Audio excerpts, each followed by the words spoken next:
Hello everyone and welcome back. It's Meatdept here. I'm so glad you could join me for another video today, guys. So I'm standing outside the Eternal Guardian Hall, guys, because a recent update earlier in the week in Sword Warriors here. If we click on the update button, they've done a lot of stuff to fix exploiters and really take them off the leaderboard and all that stuff.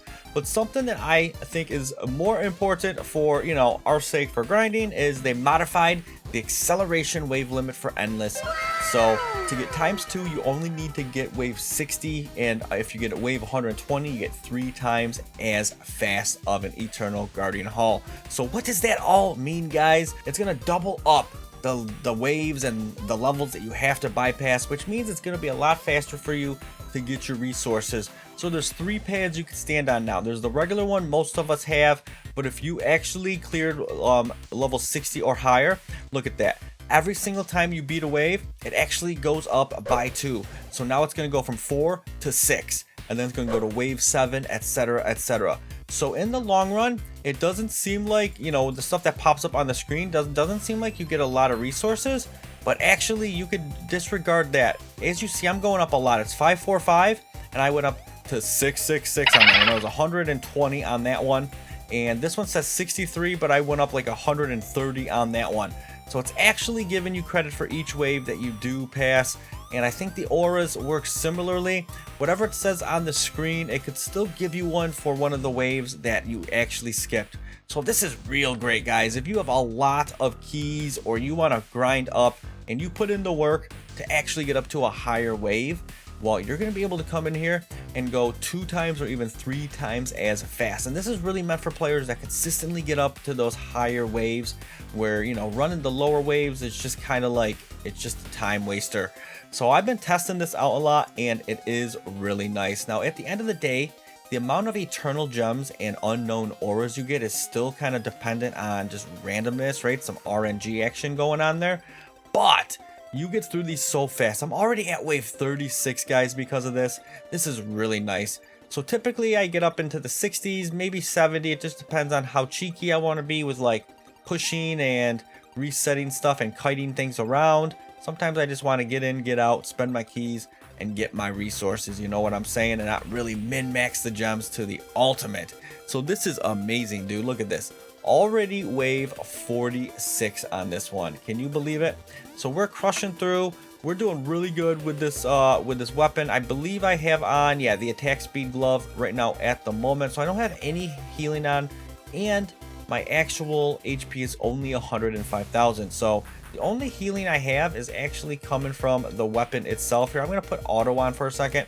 This is the Flying Demon Sickle I have equipped. I have lifesteal level 6 and crit damage level 6 on this. So I'm doing a pretty chunky amount of damage, and it's giving me all right lifesteal. It's the only lifesteal thing I have on right now. So I don't have the cleric, the priest, healing me every second or anything like that. And I don't have any other lifesteal ornaments or anything like that. But they really don't start hitting hard until you get to wave 70. And that's probably where you're going to see me flop down and just get obliterated, man. Because at level 70, they start to hit hard. And you really gotta have some serious lifesteal action going on, or just kite around and using your skills. So right now I'm already in wave 60, so we're gonna go ahead and beat this chest. We're gonna see if it's a mimic, and I just got hit by something, but that's okay. The lifesteal is bringing me back up. I'm gonna go ahead and turn auto off, see what we got, and that was not a mimic right there. So here we are now. We're already in wave 62 right now, and I'm still doing pretty good as long as I can stay out of those lines. It looks like for the most part, I'm able to heal back up, and oh my god, that was a close one.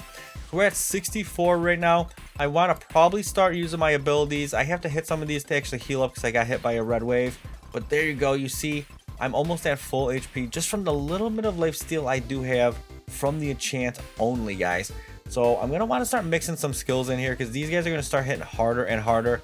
So I want to kind of just try to avoid taking damage if I can, and utilize having good, awesome skills. We got the breath and we have the claw. So you really want to stay out of that red stuff when you get to the high zones, because you don't want to get hit by it. And I'm trying to just kind of see where those are, but also run around these dudes to not take too much damage. And I want to just kind of bait where the red lines go. So they're going to kind of detect where I am and go in that general area. So we're already at wave 68. Now this is really fast. Now there's a lot of red lines there.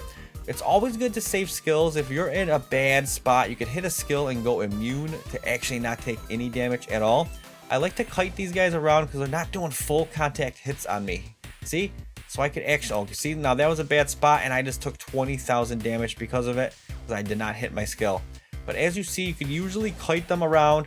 If you have just enough speed, you'll stand just on the outside of them and you'll be able to hit them while they get only a little bit of hits off on you. That was sketchy right there. I just got hit by a lot of stuff. And there you go. See, it's as easy as that, man. You can go ahead and just get plowed when you're wave 70 plus. They're doing good damage to you. If you're in a red line, it's going to do some serious damage to you. So I got the wave 70 award. I'm going to actually go and put on my great sword with lucky level 6 on it because I want to maximize the output here. So here I go. I only got 13 auras on that, so that was on the lower end, but 5,915 gems is pretty good, and I have a ton of keys, so I'm going to go ahead and roll it. As you see, the odds are affected because I have the lucky sword on, and I got a Forbidden Arcane Mysterious on that one, guys, and a couple legendaries. So that's actually really decent. So here's an update on my aura. I bought the Titan Camera EX a while ago, and I got it up to level 38. So it's giving me plus 228 attack, plus the 14% attack just by having it alone. This is what I was using before, was the Forbidden Arcane. It's actually the one I just got just now, but the stats are split on this one. This one's got 12 health. So I was using that. It was level 33, giving me 80 and 85. But the experience you need for these right here, these eternal ones right here, the rainbow color, it takes a lot of experience to level it up. So let's see if, since we just got this one, that should be good to go, and I should be able to get at least into the next level, it looks like. So let's see, this is going to go up to level 39, and that's going to go up as well from 228 to 234. So now it's at level 39. It's giving me some serious damage output, and I just realized, oh yeah, I still got on the weak sword. I thought I was using that the whole time. Oh my goodness. So I want to actually go ahead and click this right here. And now I do 182,000. What the heck? 182,000? Dude, that's a lot of damage. And what's funny is if I click equip best, it's actually going to put this one on right here because it's got the higher actual damage number, but it does 168,000. So I want to actually go and put on my eternity, and this is where we bump up the damage to 182,000, guys. So yeah, that's pretty significant. So I'm really digging this upgrade, man. Before you had to get to level 100 to get the ×2 speed. Now you just get to wave 60 and you can go ahead and do it every single time and really progress on. So I think it remembers what your last choice was, but you can go ahead and stand on that to actually start things fast. And here we go. Again, we're back at it. We're doing serious damage. Obviously the Flame Mage is doing serious damage, but the higher my damage is, the more damage she's gonna do. So it's pretty awesome. In this fire pit, really it's just okay just to stand to the back on a free area where things are gonna run to you and you're not gonna have to worry about getting hit by the fire, because that does actually hit kind of hard in the higher levels.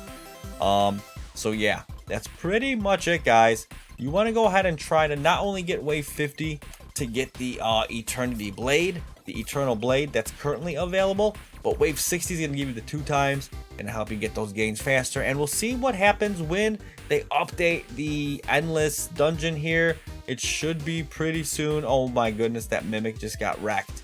And there's going to be a new Eternal Weapon, so I don't know how much it's going to cost. I'm starting to save my gems. As you see, I have 239,000, so I've been doing these to cash in all the keys I've been collecting and just really waiting to see kind of what to do with the weapon situation. I'm happy with my weapon now. It could get stronger, but I don't know if I want to waste my gems if the one in here is going to be the way to go, guys. So yeah, that's it. I just wanted to show you the ×2 Eternal Waves, how awesome, efficient, and fast it is for you to get into the high waves and just collect the resources. So that's all I had, guys, for today. I appreciate you sticking with me, and remember, until next time, stay positive, keep swinging, and have a great rest of your day.